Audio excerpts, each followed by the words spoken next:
Une fois qu'on a trouvé les coordonnées du vecteur accélération, maintenant on va passer à chercher les coordonnées du vecteur vitesse.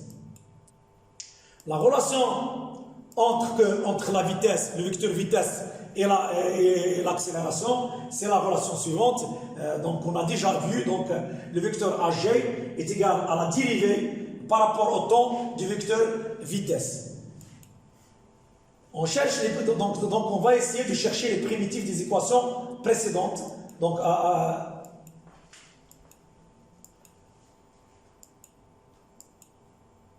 il y a un problème, je crois, il y a un problème d'apparition, il y a un problème au niveau de... Donc on va essayer, donc il n'y a pas de problème, juste ici, donc on a, on va trouver des constantes, donc on va, une fois qu'on intègre et on trouve donc les relations, on va donc trouver des constantes, et ces constantes, on va les déterminer grâce aux conditions initiales. Les conditions initiales, bien sûr, c'est on va revenir à t est égal à 0 pour la vitesse. Vous voyez que voilà la vitesse dans le plan OX, OY. Donc la projection de V0 sur l'axe OX, ça va nous donner V0 OX, et la projection sur l'axe OY, elle va nous donner donc V0Y. Par une simple donc en utilisant les relations de la trigonométrie, donc V0x, ça se voit que c'est V0 cos alpha. Voilà, c'est V0 cos alpha. Et V0y, c'est V0 sinus alpha. Bien sûr, sur l'axe OZ, c'est égal à 0 parce que le mouvement il se fait dans le plan OX, OY. Donc, on voit qu'on a les conditions initiales, on a les composantes de V0. Donc, on va utiliser la relation précédente. Donc, on a la première composante AX, c'est D de Vx, c'est la dérivée de Vx sur dt. Et AY est égal à D de Vy sur dt. AZ est égal à D de Vz sur dt. Et d'après ce qu'on a vu précédemment, on a vu que AX est égal à 0. Donc D de Vx sur dt est égal à 0. La même chose, AY, on a vu qu'il est égal à moins G. Donc il est égal à moins G. Et bien sûr, AZ, il est égal à quoi? Il est égal à 0. Maintenant, on va passer à l'intégration. Donc, on va utiliser les intégrales pour trouver donc la vitesse Vx, elle est égale à quoi? Elle est égale à l'intégrale de AX dt. Et la vitesse Vy, elle est égale à l'intégrale de AY dt. Et la vitesse et Vz est égale à l'intégrale de l'intégrale de AZ. Une intégration, puisque AX, on a vu que AX il est constante, donc l'intégration d'une fonction constante, ça va nous donner AXT plus une autre constante. Donc la même chose, VY, l'intégration de AY, on a trouvé c'est une constante, donc il va nous donner quoi? AYT plus une autre constante C2. Et AZ, elle va nous donner donc AZT plus une autre constante C'2. Donc, AX, AY, AZ, elles sont connues. Ce sont les composantes qu'on vient de calculer ici. Donc, je vais remplacer AX par 0. Donc, 0 fois T va me rester quoi? V2X de T est égal à C1. Je vais remplacer AY par moins G. Donc, je vais obtenir quoi? Que V de Y est égal à moins GT plus C'1. Et je vais remplacer AZ par 0, je vais obtenir que VZ est égal à C'1. Voilà. Donc, maintenant, il faut qu'on cherche, ce qu'il reste, il faut qu'on cherche les constantes C1, C1', C seconde, C1 seconde. Voilà les conditions. Là, je rappelle juste les conditions initiales qu'on a déjà calculées. C'est V0x égale à V0 cos alpha, V0y est égal à V0 sinus alpha, V0z est égal à 0. Vx, donc si je remplace dans l'équation précédente, j'ai Vx de t, il est égal à quoi? Il est égal à C1. Donc Vx de t est égal à C1, c'est une constante, donc je peux, donc Vx à t, on sait que Vx à t est égal à 0, c'est V0 cos alpha. Donc cette constante, elle est égale à V0 cos alpha. Pour l'autre, donc là, je remplace t par 0 dans la deuxième équation. Vy de 0 est égal à moins g fois 0 plus c'1. Donc il est égal, bien sûr, 0 fois g, c'est égal à c'1. Et déjà, on a vu que c est égal à V0 sinus alpha. Donc la constante, ici la constante C1, elle est égale à V0 cos alpha. Et ici la constante C'1, elle est égale à V0 sinus alpha.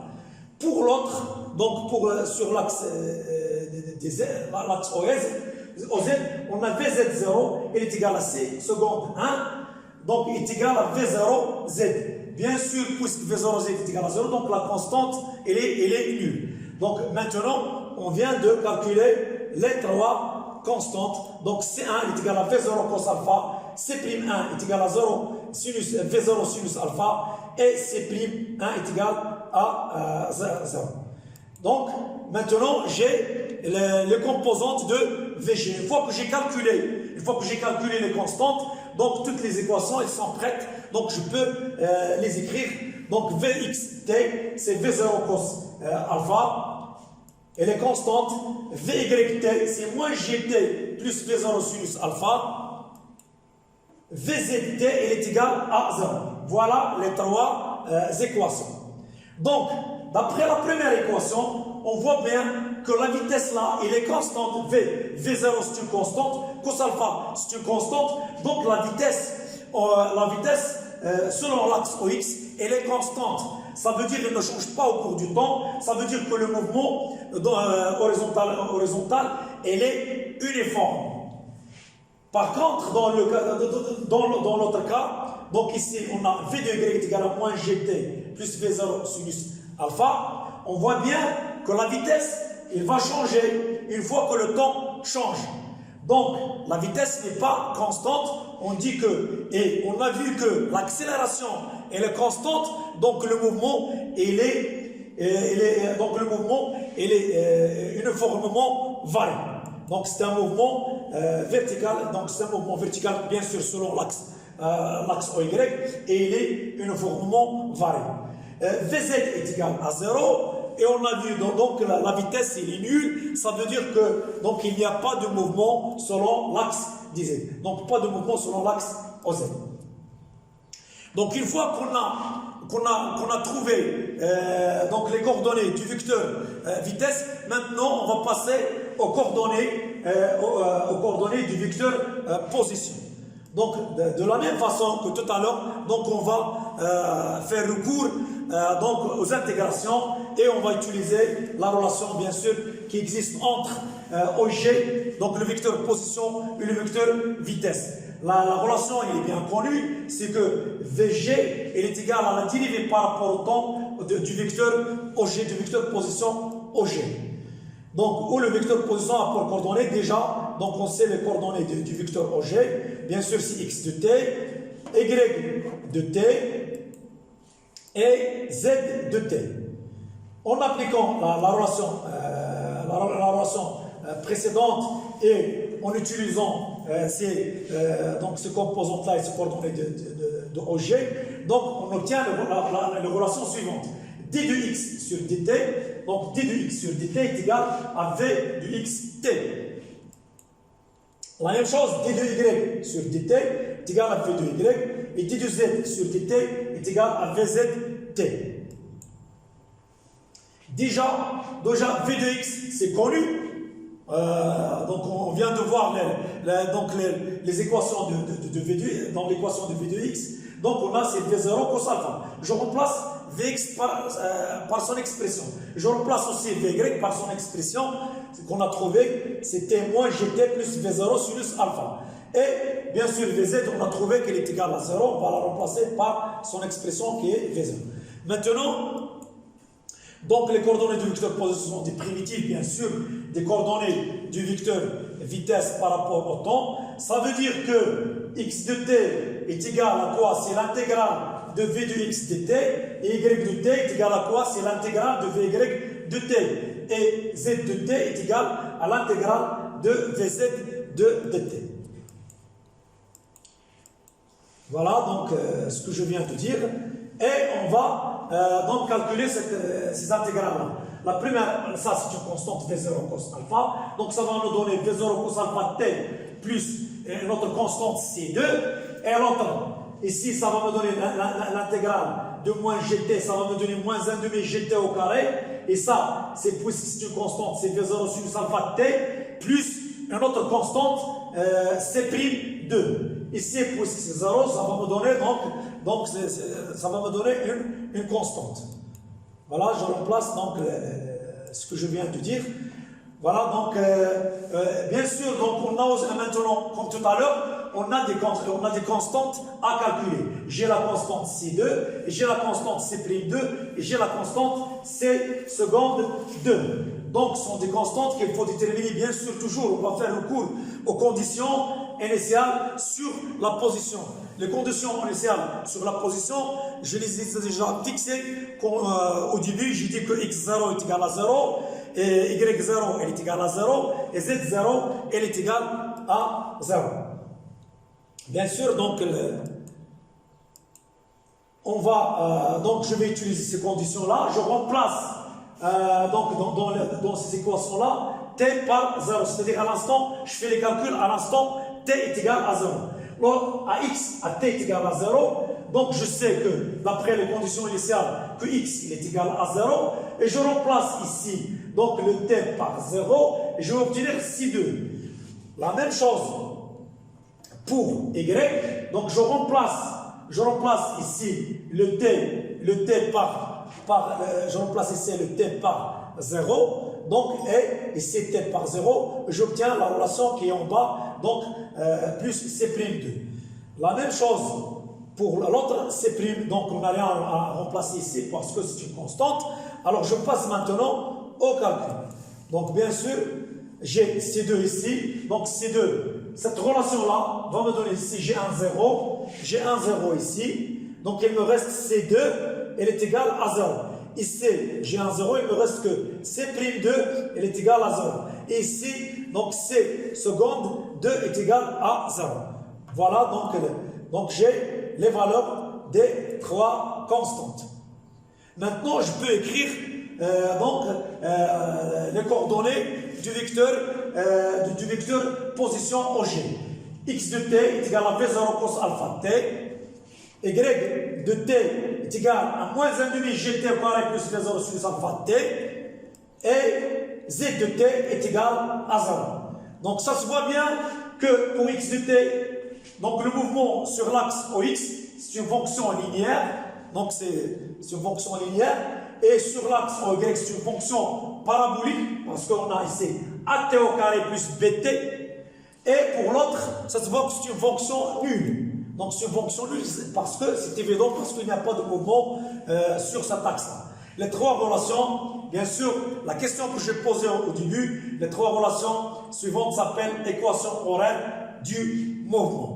On les appelle les équations horaires parce que donc on trouve donc x en fonction de temps. Il y a donc le temps qui intervient ici. Donc la nature du mouvement. Donc la nature du mouvement, puisque z est égal à 0, le mouvement se déroule dans le plan de tir OX. On l'appelle le plan OX, OY, on l'appelle le plan de tir. Donc cette application, ça fait partie de toute la leçon. On étudie le mouvement plan. Donc le mouvement plan, c'est-à-dire que c'est un mouvement qui se fait dans un plan. Ici, on voit bien que durant tout le temps, ZT est égal à 0. Il peut se faire, c'est pas toujours dans un ZT est égal à 0. On peut prendre un Z qui est différent, un ZT qui est différent de 0, mais le mouvement ne se fait pas selon cet axe-là. Donc le mouvement se fait selon deux axes. C'est pour cela qu'on l'appelle, et s'appelle donc mouvement plan. Et se fait dans un plan. équation cartésienne de la trajectoire. Maintenant, une fois qu'on a les coordonnées, on a les équations horaires, je vais passer à l'équation de la trajectoire. L'équation de la trajectoire, qu'est-ce que c'est que l'équation de la trajectoire? C'est-à-dire que je vais chercher y en fonction de x ou bien x en fonction de y. Pour ce faire, alors, il faut éliminer le temps entre les deux équations. X de t est égal à V0 cos alpha de t, y de t est égal à moins 1 demi gt au carré plus V0 sinus alpha t. Donc, je vais essayer d'éliminer le temps ici et remplacer ce temps-là dans la deuxième équation et je vais obtenir, ce qu'on appelle l'équation de la trajectoire. Bien sûr, elle est de la forme y est égal en fonction de x. Comme je peux aussi tracer x en fonction de y. Ça dépend du mouvement, comment il est. Donc voilà, donc il s'agit d'éliminer le temps. Donc, si j'élimine le temps dans la première équation, je vais trouver que t est égal à x, parce qu'on a x est égal à v0 cos alpha t, donc t est égal à x sur v0 cos alpha. Et en injectant, je vais injecter cette relation-là, cette expression-là, dans la seconde équation horaire, c'est-à-dire dans l'équation de y. Donc en la remplaçant, vous voyez, je remplace et j'obtiens l'expression. Je remplace t par cette expression-là. Regardez, donc je remplace ici le t par x sur v0 cosinus alpha. Voilà, il est là le t et elle est là. Donc j'obtiens l'équation suivante. Finalement, on a, bien sûr, donc vous voyez là, donc c'est sinus sur le cos, donc ça c'est cos carré alpha, j'ai un cos carré alpha, et si j'ai sinus sur le cos, ça va me donner tangente alpha. Donc l'expression que j'ai obtenue, elle est de la forme, donc vous voyez, elle est de la forme de quoi? Y de t, elle est de la forme de quoi? Elle est de la forme ax, donc elle est de la forme ax au carré plus bx. Donc c'est y de t, donc c'est y de t, et elle se forme de cette forme. Donc c'est une parabole. Donc ça se voit que c'est une parabole. Donc c'est l'équation d'une parabole. Voilà, donc j'ai posé m, donc j'ai utilisé m et b au lieu, donc voilà l'équation c'est créé, ce que je viens d'écrire maintenant, on peut l'écrire sous forme de mx au carré plus bx. La trajectoire de g est une portion de parabole bien sûr continue dans le plan vertical contenant le vecteur v0. Si on fait une application numérique, bien sûr, parce qu'au début, je donnais V0, je donnais alpha, avec un simple, et on a donné la valeur de G, avec un simple calcul, on va trouver que M, la constante M, ici, elle est égale à 0,136 mètres moins 1. Pourquoi mètre moins 1? Ça se voit bien sûr, l'homogénéité des dimensions, toujours, c'est une façon pour vérifier que notre travail, c'est parmi les façons qu'on utilise pour voir est-ce qu'on a commis une erreur dans notre travail ou bien non, c'est toujours l'homogénéité de la formule. On voit bien ici, ça se voit bien que le n, l'unité de n, l'unité dans le système international, l'unité de y, c'est bien sûr, c'est le mètre. Donc ici, j'ai mètre carré. Donc pour avoir l'homogénéité, donc forcément, il faut que l'unité de m soit en mètre moins 1. Une unité de b, et donc elle n'a pas d'unité, parce que j'ai déjà ici x, c'est l'unité de la distance, c'est le mètre dans le système international, donc c'est l'unité de la distance. Donc b n'a pas d'unité. Et vous voyez là, bien sûr que m, si vous faites avec un simple calcul, donc par une calculatrice, vous remplacez V0G et cos alpha par leur valeur, et vous allez trouver donc que m est égal à moins 0,136 mètres moins 1 et b est égal à 1,73. Donc voilà l'état qu'on a. Donc vous voyez la trajectoire, elle est là. Maintenant, une fois que je sais donc comment je peux tracer même la trajectoire, ici, donc pour faire la comparaison avec un logiciel, je peux tracer grâce à cette fonction-là, je peux tracer cette trajectoire-là on trouve qu'elle est, donc en la comparant avec celle qu'on a trouvée expérimentalement, donc on trouve que, bien sûr, en tenant compte des incertitudes de l'expérience et du matériel et tout, donc que les deux courbes donc, coïncident. Donc maintenant, on va essayer de travailler sur les caractéristiques de la trajectoire. Vous voyez ici, j'ai mis 2 points. Il y a deux points qui sont importants. Il y a le S et il y a le P. Le S, c'est un point, donc il va, grâce à ce point-là, donc on va calculer et donner la définition de ce qu'on appelle la flèche. Et ici, le P, il va nous donner ce qu'on appelle la portée. Donc, il y a 2 caractéristiques importantes pour cette figure-là, c'est la flèche et la portée. Donc, la flèche et la portée, on va commencer par qu'est-ce que c'est que la portée. Bien sûr, la définition de la portée, comme vous voyez, on appelle portée la distance maximale parcourue par le projectile horizontalement. Lorsque je lance le poids, lorsque je lance un projectile, bien sûr, après un certain temps, il va tomber. Donc, c'est la distance horizontale, c'est ça la portée. C'est ça la portée. Voilà, donc d'une autre façon, ça veut dire qu'il faut calculer l'abscisse XP. Ou bien, c'est la distance OP. Donc, la flèche, je vais après la définir, mais je vais le dire dès maintenant, c'est ça. Donc, c'est la hauteur maximale. C'est ça la flèche. Donc, on va travailler tout d'abord sur la portée. Donc, j'ai donné la définition. Donc, il faut calculer, pour calculer cette portée-là, il faut trouver l'abscisse du point P. C'est très facile. Donc, on va revenir, vous voyez là, c'est avec des calculs mathématiques simples. Donc, dans la relation de la trajectoire, j'ai que Y est égal à mx au carré plus bx. Donc, vous voyez que xp, donc yp, elle est égale à 0.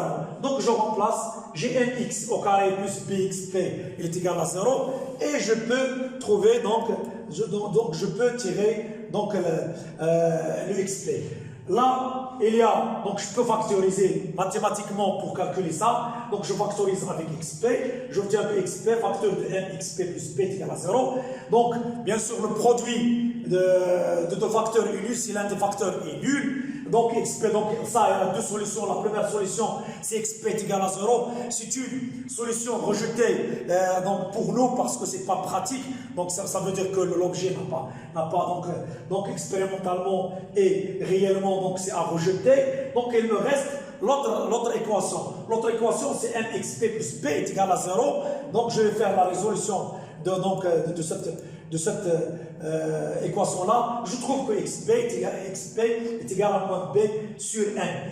B est connu, n est connu, donc je peux faire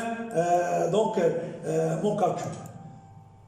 Voilà, donc xp, donc si je remplace b avec son expression qu'on a trouvée tout à l'heure, donc voilà, donc je trouve que moins de tangente alpha, V0 cos carré alpha, sur G, et bien sûr donc il y a une simplification ici G tangente alpha, ça veut dire G sinus sur cosinus, donc le cosinus avec le sinus ils vont s'éliminer, il va nous rester 2 sinus alpha cos alpha. Ça c'est la relation trigonométrique, donc 2 sinus alpha cos alpha est égal à sinus 2 alpha. Voilà, je remplace ça par sinus 2 alpha. Donc, pour vous expliquer d'où vient ce sinus 2 alpha. C'est une expression, ce sont des relations que vous avez vues entre en commun, donc pour les scientifiques, donc c'est facile.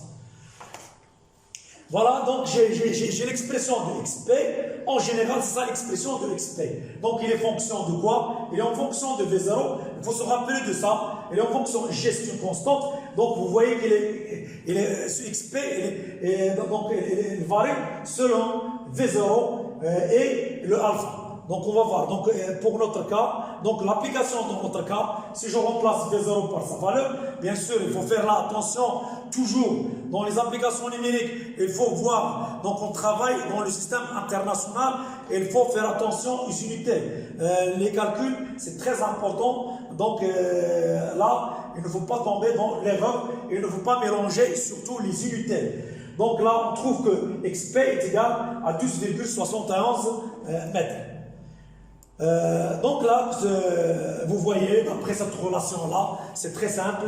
Donc plus V0 est grande, plus la portée est importante. Et ça, expérimentalement, c'est bien. J'ai donné donc une vitesse initiale V0 qui est grande, c'est évident que ma portée sera très grande et très importante. Et bien sûr, on tient compte même aussi de alpha. La portée, vous voyez là, que le sinus de alpha, vous savez que le sinus, en général, le sinus il est compris entre -1 et 1, donc la valeur maximale de sinus c'est 1.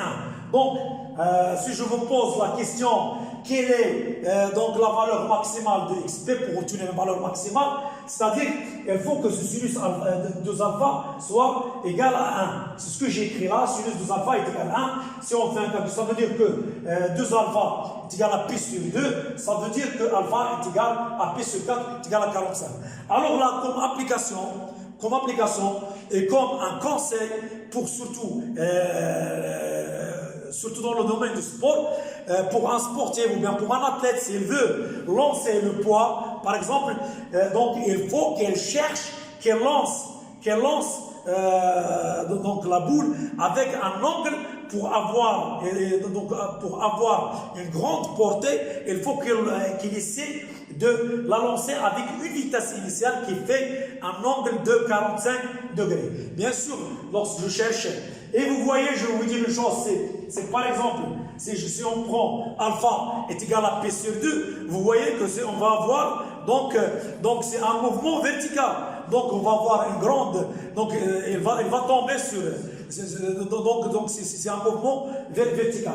Donc pour le mouvement parabolique, donc la meilleure portée, on va l'obtenir avec un angle alpha est égal, et ce sont des questions parfois qu'on donne, hein. Normalement c'est ça l'application de la physique donc le réel. Ce sont les sujets thématiques, donc toujours on essaie toujours de lier la physique au réel. Pour notre cas, on a bien sûr, donc c'est l'application numérique. Donc je prends dans le cas maximal, donc je vais obtenir 14,7 mètres. Donc c'est V0 au carré sur G et on obtient l'application numérique que vous avez vu. Alors maintenant on va passer à la flèche. La flèche, je l'ai déjà expliqué, mais je vous donne là la définition si vous voulez l'écrire. La flèche correspond à l'altitude atteinte donc c'est atteinte, c'est-à-dire la hauteur maximale, l'altitude atteinte lorsque le projectile est au sommet S de sa trajectoire. C'est-à-dire que c'est cette hauteur maximale que peut atteindre le projectile lorsqu'on le lance. Pour déterminer la valeur de la flèche, toujours on va faire recours à l'équation de la trajectoire. Donc, mais je vais utiliser deux méthodes. Donc voilà, je vais vous donner la première méthode. Il y a même une troisième, mais ça demande de se rappeler donc des caractéristiques de la parabole que vous avez vu en tronc commun, mais je vous donne les deux méthodes, et l'autre c'est facile aussi. Donc là vous voyez bien sûr que la vitesse, donc la vitesse Vy à Ts, donc au sommet la vitesse il est nulle. Voilà, c'est ça la première méthode. Donc je passe à l'équation de la vitesse et je remplace le temps par Ts, c'est-à-dire le temps au sommet, lorsqu'elle est au sommet. Le temps que fait le projectile lorsqu'elle arrive au sommet. Je remplace dans l'équation que je trouvais précédemment, voilà, moins GTS plus V0 sinus alpha est égal à 0. Ça veut dire que Ts est égal à V0 sinus alpha sur G. Une fois que je trouve Ts, je vais l'injecter dans l'autre équation et je vais trouver mon Y. En introduisant cette expression de Ts dans Y de T, on a alors X. Déjà, donc X0, c'est V0 cos alpha Ts, et YS est égal à moins 1,5 GTS au carré plus V0 sinus alpha Ts. Ça veut dire, je remplace donc Ts par sa valeur. Donc, je vais essayer d'injecter cette expression-là à la place de Ts. Et je vais obtenir, voilà ce que je vais obtenir. Donc, X de S est égal à cette relation-là. Bien sûr, vous voyez là, il y a un sinus de alpha qui apparaît. Cela est dû à la même formule. Hein, donc il y a un sinus et le cos, donc il y a un produit, et le 2, donc c'est de là que provient même le 2. Donc y de s c'est v0, donc je fais, donc bien sûr je fais un calcul et je fais des simplifications, je vais trouver l'expression de cette expression de y de s. Y c'est la flèche de la trajectoire, on l'écrit, donc on écrit en général, c'est V0 au carré, sinus au carré alpha de G. Vous voyez bien sûr que cette flèche, vous voyez là, d'après l'expression, qu'elle est liée aussi, donc il varie selon V0 et sinus alpha. Donc, dans notre cas, si on fait l'application numérique, on va trouver que YS est égal, c'est-à-dire la flèche est égale à 5,5 mètres. Donc, la deuxième méthode, ça consiste, donc, voilà l'équation de la trajectoire. Je vais juste faire la dérivée, c'est d'une autre façon, c'est-à-dire, dans les maths, donc, c'est la tangente horizontale, donc la dérivée, il est nulle. Donc, c'est au sommet, la dérivée, il est nulle. Donc, c'est par le langage de la physique, c'est la vitesse. Mathématiquement, c'est la dérivée. Donc, je vais dériver, donc la dérivée, elle est nulle. Donc, d de y par rapport à x à s est égal à 0. Donc, je fais la dérivée et je vais obtenir le xs. Et une fois que je trouve le xs, donc le xs, j'ai trouvé le xs, je vais l'injecter ici et je vais trouver l'expression que nous avons trouvée. En utilisant bien sûr toujours la relation dont je viens de parler de la trigonométrie. Donc, et je vais trouver l'expression qu'on a obtenue précédemment, c'est YS est égal à V0 au carré sinus au carré alpha sur 2G. Donc, c'est la même expression que nous avons trouvée. En conclusion, donc voilà, ce qui est important dans ce mouvement-là, ce sont toujours la portée et la flèche. Vous voyez, j'ai donné les deux expressions de la flèche. Donc, en conclusion, pour résumer, pour une même valeur de l'angle alpha, c'est-à-dire on a la même, si je fixe le alpha, vous voyez que plus la valeur de la vitesse initiale augmente, plus on va avoir une grande flèche et plus on va avoir donc une grande portée. Et de même, pour une même valeur de la vitesse, c'est-à-dire si je fixe la vitesse, la portée est maximale pour un angle de tir, donc alpha est égal à 45 degrés.